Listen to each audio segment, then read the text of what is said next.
You wouldn't try to drive with a cluttered dashboard, right? So why do we try to navigate our lives with cluttered minds? I mean, it's like the same principle. If our dashboards are cluttery and so are our minds, we're more likely to be distracted and not focused on the path ahead of us. But now it's time to clear our minds and focus, feel 100 pounds lighter, and have motivation and drive. Hi, I'm Grace Plata, and I'm here to equip, empower, and encourage you to help you live your best life. So real quick, I'm a big believer that if you can change your mindset and you can change your thought patterns, you can change your life. So I want to open with this story real quick. So about 2 months ago, I was doing a business challenge, and the very first assignment was to write down your fears, how to crush them, and what to do if you get stuck. And the creators of that challenge knew that unless you were to clear out all the garbage going out in here, we wouldn't get anywhere fast, because if all the stuff in here keeps telling us that we can't do this, we can't do that, we can't be successful, all those lies will become roadblocks. So if you can change your mindset, if you can change your thought patterns, you can change your life. And that wasn't like a little, let's sit around the campfire and discuss our greatest fears. No, it was actually like we're going to hold your feet to the fire kind of intensity of challenge. So the big thing is to talk it out, recognize what's going on, let yourself hear what is going through your head, and afterwards you'll see that either it's not as big of a deal as you thought it was, that you'll see that there's actually a solution that you can take action on, and that the thing that we thought was so big, so enormous, like the huge mountain in front of us, is actually not as big as we thought.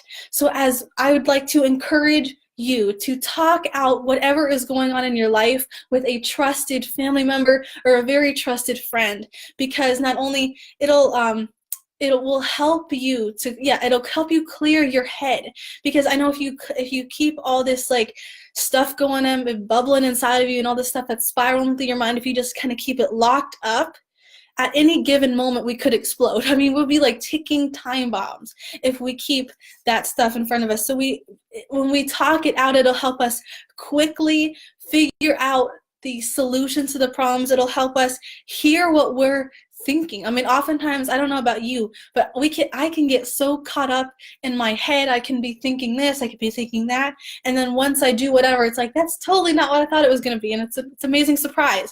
But we can't overthink it. We have to, I mean, I know people who are verbal processors, and in my opinion, that is like a superpower. I mean, for me, it takes a little work to okay, I'm going to do this, I'm going to do that. I mean, for people, it's just like, oh yeah, here's my plan, da-da-da. I'm like, that sounds like poetry. It's so beautiful.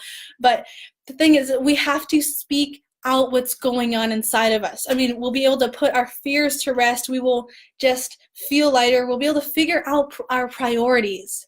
I mean, when we're talking, we'll be able to be like, oh, you know what? This is actually more important to us than that. So maybe, and we'll be forming plans in our minds.